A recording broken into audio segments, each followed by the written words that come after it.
Ով կարող է կանգնեցնել մարդ տեսակի քայքայումը։ Սոցիալական արդարության քարոզիչը Նելսոն Մանդելան ասում էր, կրթությունն է ամենազոր զենքը, որով կարելի է փոխել աշխարհը, այսինքն կյանքի հունը որոշողը ուսուցիչներն են, որ Հայաստանում երբ են գնահատված եղել։ Նախագահ Քոչարյանի իշխանության ստանձնելու ժամանակ ուսուցչի մի դրույքը միջինացված եղել է 7-ից 9,000 դրամ։ 2008 թվականին դրույքը միջինացված 87,000 դրամ էր։ Այսինքն երկրորդ նախագահի ղեկավարման 10 տարիներին ուսուցիչների աշխատավարձը բարձրացել է 10 անգամ։ Տարիքով ուսուցիչները ինձ կլսեն եւ որևէ բան չեմ ստում, ով որ եղել է, ով որ աշխատել է։ Իրականությունը փաստեր է սիրում, ուստի փաստերի ստուգում անենք։ Fact checking ժամանակակից աշխարհի լեզվով։ Իմ 36 տարիների ընթացքում ամեն օր դպրոց գնացել եմ այնպիսի տրամադրությամբ, ինչպես ասենք շատ-շատերը կգնան ռեստորան։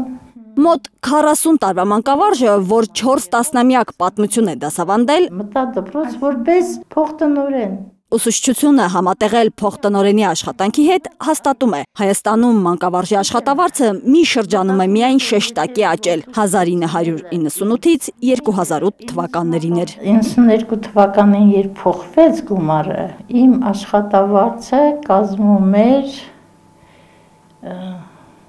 7200 դրամ։ Ընդ որում դասաժամերն էլ հետը ոչ միայն փոխտնօրեն, այլ նաև ուսուցիչ, չէ։ Երբ եկավ Քոչարյանը, մենք զարմացանք։ Նախ 6-7 ամսվա պարտք ունենք։ Պատահել է այդ մինչ այդ, երբեմն ունեցել ենք 1 տարվա աշխատավարձի պարտք, պետությունը իհարկե մեզ։ Մեկ էլ որ աշխատավարձ ստացա 72,000 դրամ, առաջին հերթին փշաքաղվեցի, որովհետև 7200 դրամը ու 72,000-ը նույնը չի, չէ։ Հետո սովորական է դարձել, որ աշխատավարձը պետք է տարեստարի բարձրանա, էլ չէինք փշաքաղվում, ուղղակի ուրախանում էինք, ասում է վաստակաշատ ուսուցչուհին։ Մեկ անգամից պարոն Քոչարյանը ուսուցչի աշխատավարձը բարձրացրեց 10 անգամ։ 7200-ից դարձավ 72,000։ Ու դրանից հետո ամեն տարի, քիչ-քիչ, բայց ամեն տարի ավելացվել է։ Արդեն 122-125, լավ չեմ հիշում։ Իսկ ինչու է տպավորությունն այնպիսին, որ Հայաստանում Փաշինյանն է ուսուցչի գործը ամենաշատը գնահատող ղեկավարը։ Կարողացել ենք ուսուցիչների համար լիարժեք աշխատանք ապահովել եւ լիարժեք վարձատրություն ապահովել։ Որովհետև միայն Փաշինյանն է ընդունակ չարած-նարած ներկայացնելու, արձագանքում են ընդդիմադիրները։ Հիշեցնում ԿԳՄՍ նախարարի խայտառակ սուտը քաղաքական թիվ 1 ամբիոնից։ Խնածախ գյուղում ունենք։ Խորհրդարանի ամբիոնից Ջաննա Անդրեասյանը այսպես ցուցամատով էր պնդում, որ սահմանամերձ խնածախի ատեստավորված ուսուցիչը 450,000 դրամ աշխատավարձ է ստանում։ Ուսուցիչ, ով ստանում է 450,000 դրամ։ Այնինչ Ալբերտ Աղաջանյանը սահմանամերձ խնածախի միակ ատեստավորված, այսինքն ամենաբարձրը վարձատրվող ուսուցիչը 27 ժամի համար ես միևնույնն է ստանում եմ 295,062 դրամ։ 450,000 դրամ չէր կազմում անգամ նրա այսպես ասած կեղտոտ աշխատավարձը, դա էլ 350,000 դրամից մի փոքր էր ավելի։ Այսօր էլ կրթությունը անիվը հակառակողությամբ է դեռևս պտտում։ ԿԳՄՍ-ն 2024 թվականի նոյեմբերին ատեստավորված ուսուցիչներին նոյեմբեր-դեկտեմբերի համար հավելավճար չի տվել։ Պատճառաբանությամբ նոր համակարգ են գործարկել, ատեստավորումն ուշ են ամփոփել, ուստի ուսուցիչները հավելավճարի 2025-ի հունվարից թող սպասեն։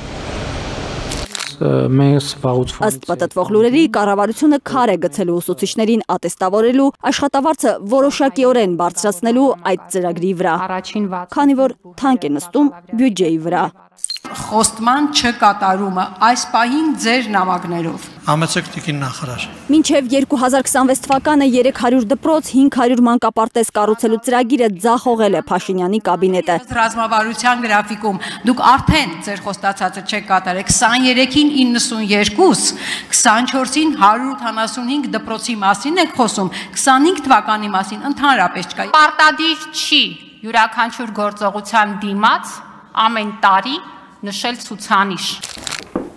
Հոգնել են մանկավարժները, անում ենք, անում միայն իմիտացիայով լի այս իրականությունից։ Ես գնացել եմ 41350 դրամ։ 36 տարվա մանկավարժական, 9 տարվա էլ արտադրական ստաժ ունեցող Գյուլնարա Ալեքսանյանը, որ թոշակի է անցել 2013 թվականին, հիմա 69000 դրամ թոշակ է ստանում։ Գիտեք, 12 տարվա ընթացքում կլոր 30,000 դրամ էլ թոշակ չբարձրանա, երբ պաշտոնյաների աշխատավարձերը 100,000-ներով են աճել։ Փաշինյանի ոչ բարով ղեկավարման տարիներին 2 անգամ է ավելացել իմ թոշակը,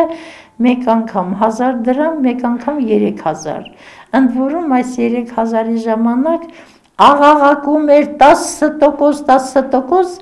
7% էլ չէր։ Համոզված է ուսուցչուհին, եթե կենսաթոշակը աճեր 1998-2008 թվականների ցուցանիշով, հիմա 10 անգամ ավելի են ստանալու։ Ճանաչելը Նախագահ Քոչարյանի իշխանության ժամանակ թոշակները եղել են 3800 դրամ 98 թվականին եւ վճարվում էր մի քանի ամիս ուշացումով։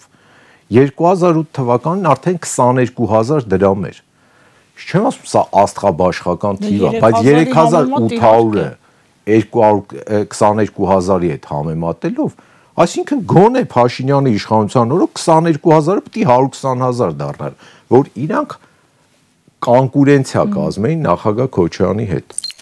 Այսքանից հետո ինչպես չասի վաստակաշատ ուսուցչուհին։ ինձ թույլ եմ տալիս։ Այս դեպքում օրհնանք, թե անեծք, մի տեսակ դժվար է ընկալել։ Այ հողը Լևոն Տեր-Պետրոսյանի,